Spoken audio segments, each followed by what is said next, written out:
Hello! Actraiser is a wild combination of a platform and a city-building game. Each type of gameplay has its own distinct music and with different kinds of harmony. Let's dive into it.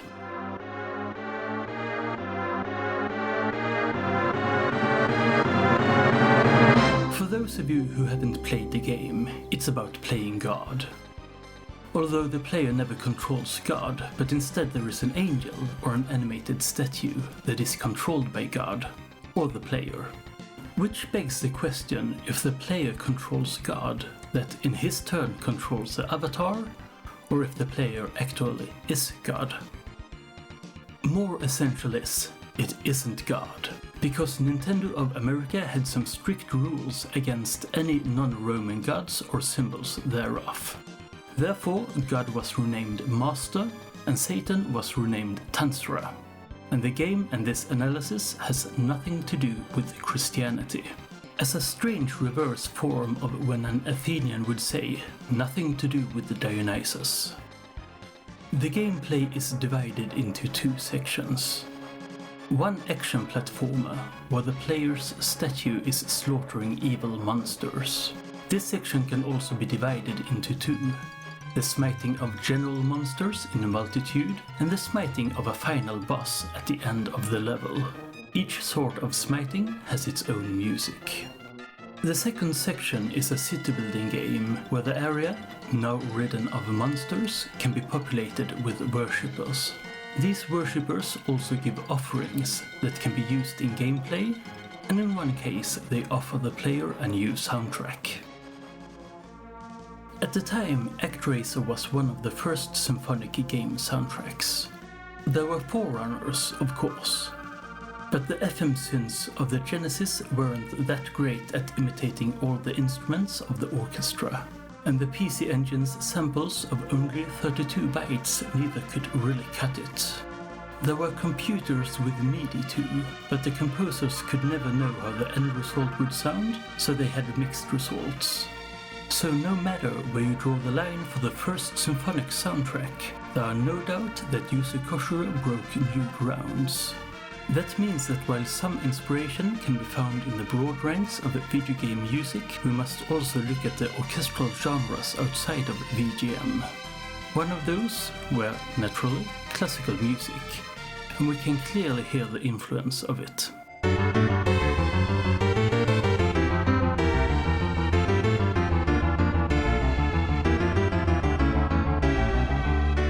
On the other hand, we have cinematic music.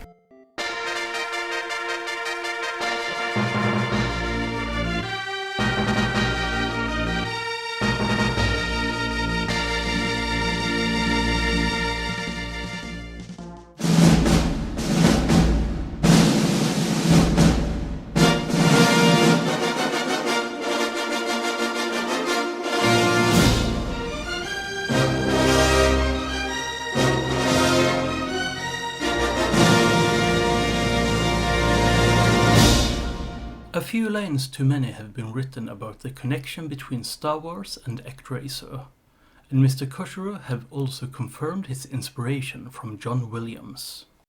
But I would also like to push for the older, Hollywood studio era movie music. If you compare, this track is definitely not named Satan with the seesaw sequence from Max Steiner's King Kong.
There are similarities in style, and some of those will be more important later on.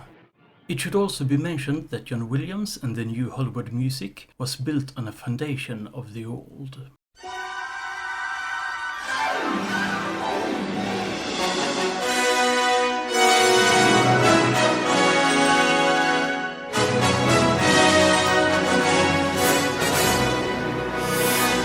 Now, more important is that those influencing genres are paired with the different kinds of gameplay. Everything that has to do with civilization building sounds utterly classical, and we keep it to that general term. Western classical music, the exact time period is more floating. Birth of the People, the main track for the city building part, starts like this.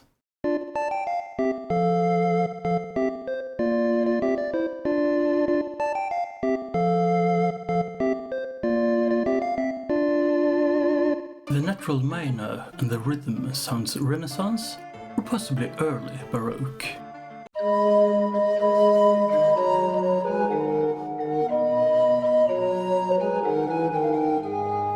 But then the harpsichord comes in, giving clear cues of the Baroque period, and when the harmony starts a progression by fifths, it's even possible to imagine yourself a game where Mr. Bach is out smiting evil.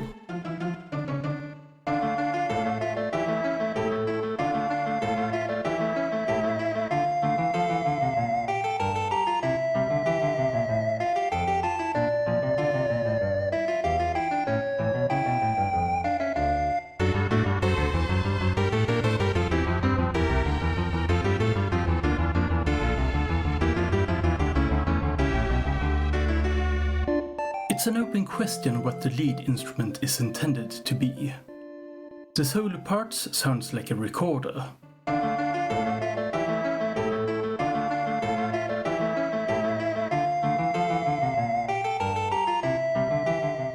While the three-part passage in the beginning seems more like an organ.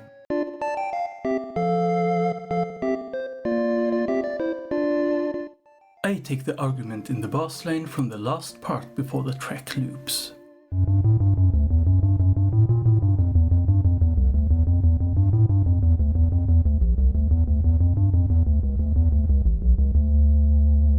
It would require a great bass recorder to play that, or something even bigger, and it takes a lot of air to play those instruments, and the speed of the notes prohibits any chance of breathing, which means it would be a path to a sure death for a recorder player to play it.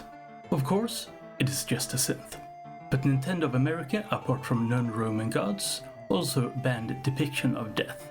Therefore, it must be an organ.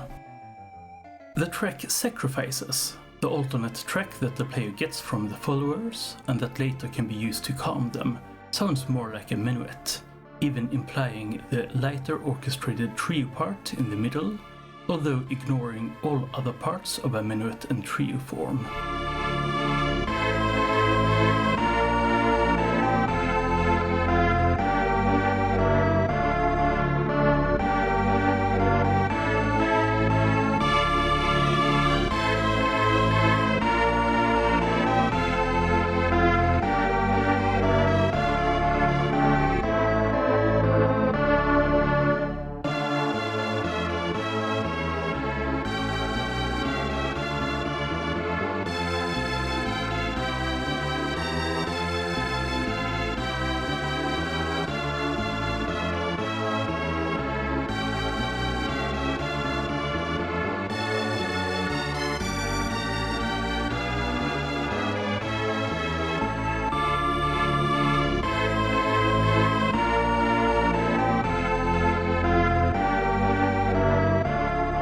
Peaceful World isn't actually used in gameplay, but in the aftermath when the player gets an overview of all accomplishments from the playthrough.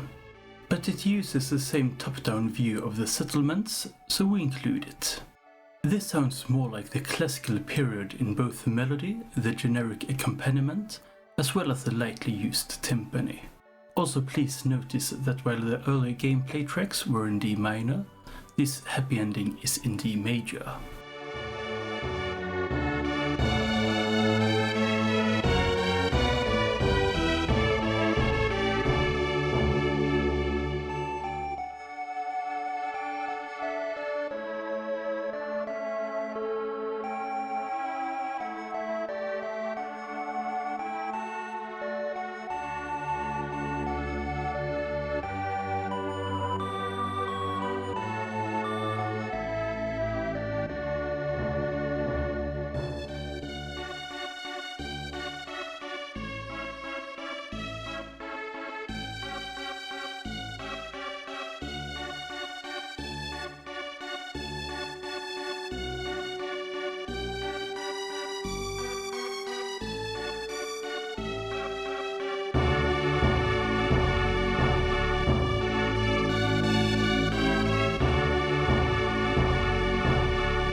It is worth noting that the classical parts never make any attempts to cross into the 19th century. There may be a lot of artistic reasons for this, but I will focus on the pragmatic. If there should be a division in genre according to gameplay, it is important that we can hear the difference between the genres. And the red line between romantic, classical orchestral music and movie music isn't that clear. Both Steiner and Korngold that was mentioned earlier were classically trained and to different degrees worked with classical music before their film careers. The difference between 18th century classical music and movie music, on the other hand, is profound. This can be seen already in the orchestral layout. The city building sim contains only the string orchestra, basso continuo, timpani and horns, while the platformer ditches the basso continuo but uses most of the wind instruments of the full symphony orchestra and a wide array of percussion instruments, including the xylophone who first appeared in an orchestra in 1874. No single track uses all of these instruments, but I think All Around the World is the one that comes closest to a full simultaneous orchestra.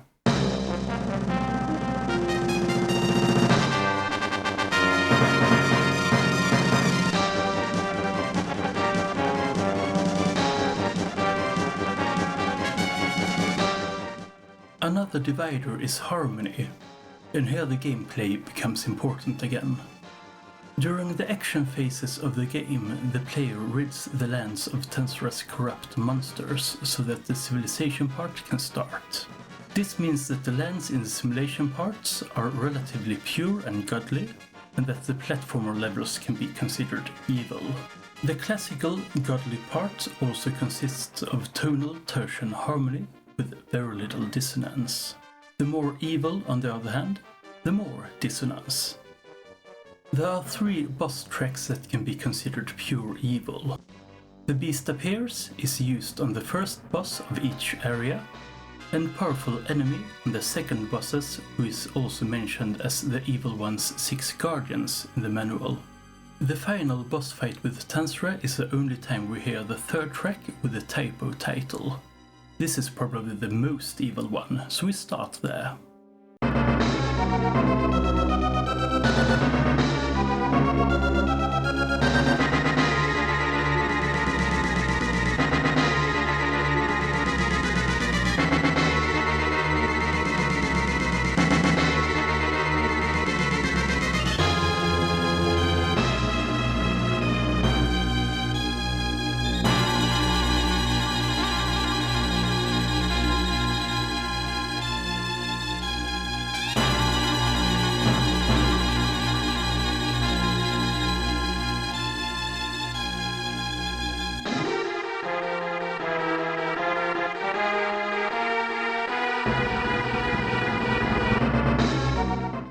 About 70% of this lyrical serenade is harmonized with diminished chords or diminished 7th chords.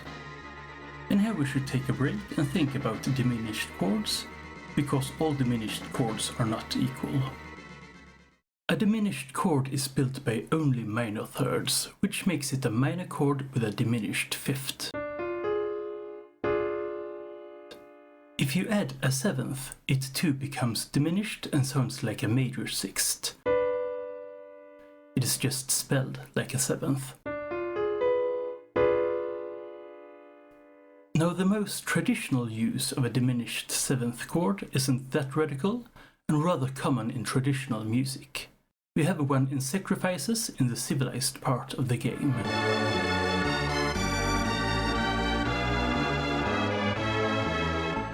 This diminished G-sharp 7th comes before an A major chord, and it really is sort of a dominant chord. Let's replace it with A major's dominant, an E major chord. Now we spice things up by adding a 7th, and then a minor 9th. Both tones are cool, and resolves well to tones in the A major chord by half tone steps. But there are some dissonance between the fundamental and the minor 9th. You could of course ditch the 9, But let's instead remove the fundamental so that the third becomes the new tone in the bass. And we are back where we started. So, a dominant E7th minor 9th no 1 with a G sharp in the bass is the same thing as a G sharp diminished 7th. We call this kind of diminished chord a dominant diminished chord, because it relays a camouflaged dominant. And it sounds really good. There are some tension, yes, but its handling is pure and no god is offended by its presence. Traditional diminished chords come in a tonal context, and resolves to a proper triad in that tonal context. And they are used everywhere. Another type of diminished chord were popularized during the early cinema's more intense scenes, and is characterized by no tonal context, and is not resolved to any chord, but usually just followed by another diminished chord. And that's the kind of diminished chords we find in Satan.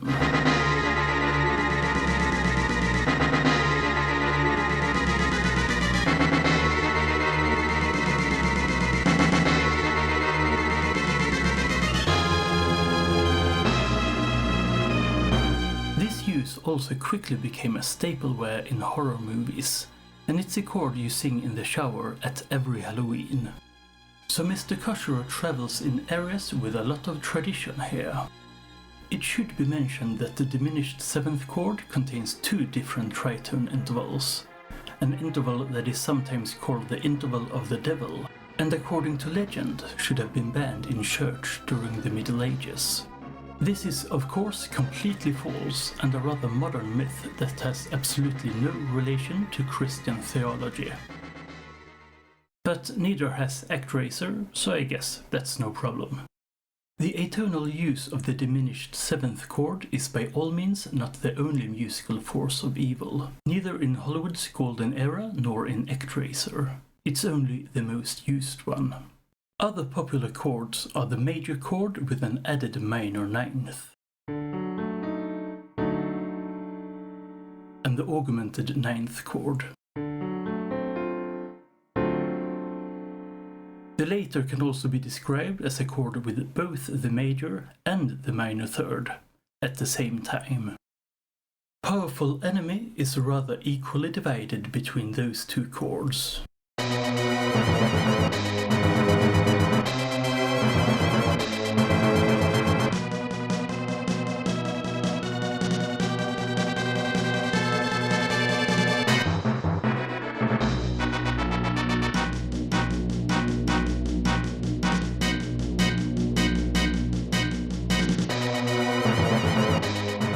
While The Beast Appears has 3 pages. One with added minor 9ths, one with diminished 7th chords, and one with traditional minor chords, but with the melody in the Phrygian mode so that nobody forgets that we are in evil territories.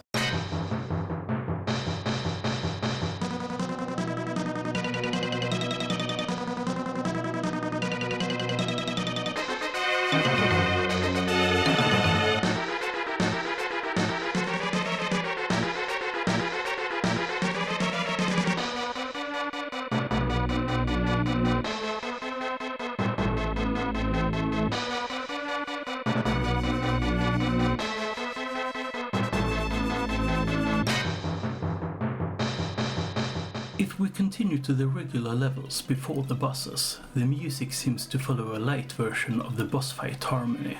Traditional triads are still avoided, so the music won't be confused with the classical music of the simulation part, but not as strictly, and there are a wider variety of harmonic techniques. The track Pyramid Marana, that is also used in Filmore Act 2, but only in the first act of Marana, keeps closest to its evil overlords, and starts off with only one chord, a G diminished 7th, and a melody in the G diminished scale.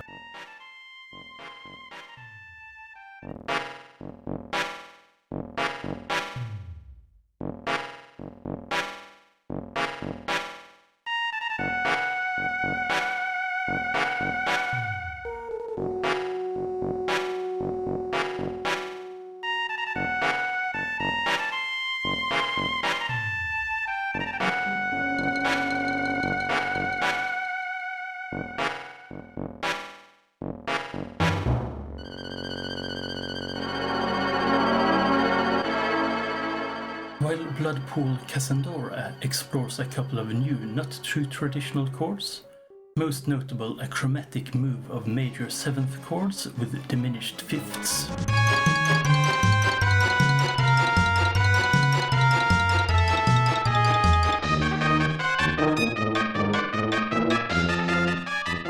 The most common technique though is pedal points. That is, when the bass is keeping a steady tone, while the upper parts move between more or less traditional chords that may have more or less with the pedal tone to do. North Wall does this with just 2 chords and a pentatonic melody, creating a rather serene vibe of the static harmonies.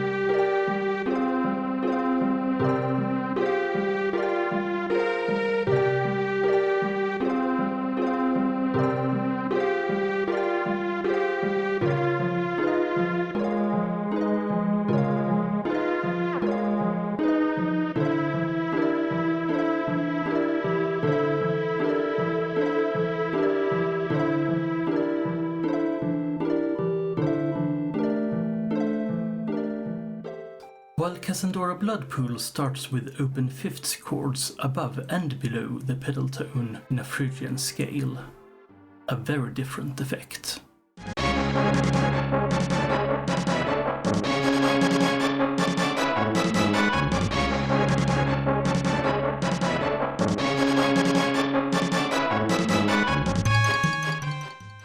The grand finale though comes in all over the world. Used only once while the player climbs an enormous tree, definitely not Yggdrasil, to battle an Arctic wyvern. Not epic at all. The trombones keeps a pumping G for 20 bars while the chords above goes from a tritone interval to triads and then to triads less and less related to the tone G. And yes, this is a technique that John Williams would be quite familiar with too.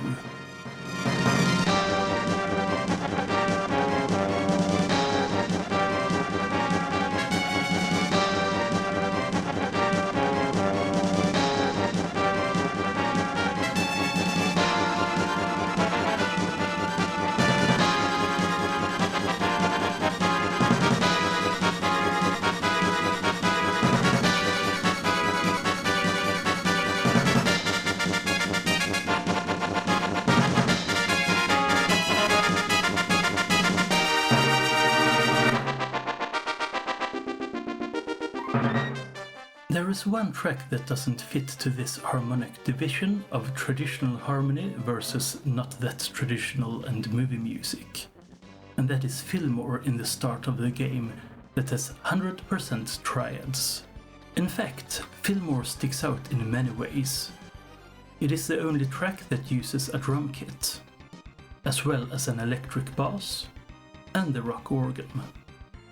Genre-wise, it doesn't fit very well with the rest of the game's symphonic sound, with orchestral hits that sounds even more synthy than the rest, in an era where synthy was the only black. On the other hand, it does sound more like its time's video game music than anything else in the game. And maybe that's the thing. The music can be used to separate different gameplay elements, but at the first level that multitude has yet to appear.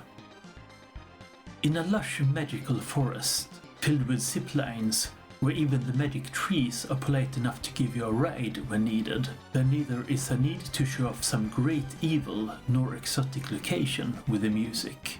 Instead, the Filmore music gets to tell you the most important thing there is to know in the beginning to a game. This is a video game, it's cool, and you're about to have a great time.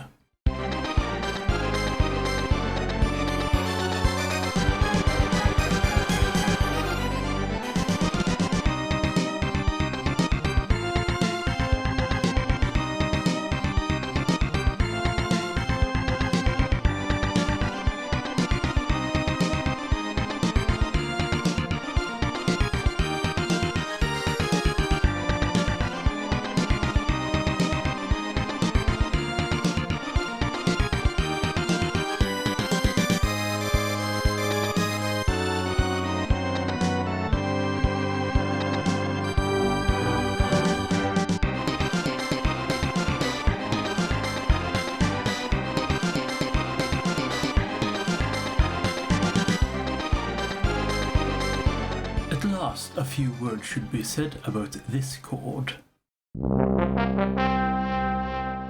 It spells out a quartal chord, that is, a stacking of fourths. And it can be found sprinkled all over the platform part of the game. It is of course possible to assume it to be just another of the "this is not the classical triads of the simulation part of the game" chords. It fits that bill. On the other hand, it is the first thing we hear in the game.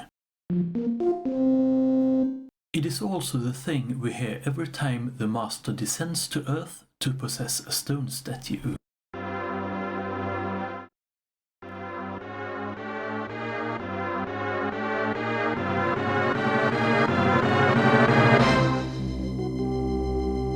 So another possible interpretation is that the quartal chord represents the stone hero. In that case, it's quite fitting to have it sprinkled all over the platform part of the game, because if there is one common thing in all levels, it is a stone hero. I've never seen a level without him. To conclude, Actraiser is divided into two types of gameplay: city simulation and side-scrolling platformer. These get different symphonic genres. Classical music for the simulation, movie-inspired music for the platformer. The difference of these genres is then enhanced by different instrumentation and by different harmony, where the classical-inspired music uses tonal triads, while the movie music uses a wide array of more dissonant chords, uses chords outside of the traditional tonal system, pedal points and quartal chords. Thank you for watching and have a nice day.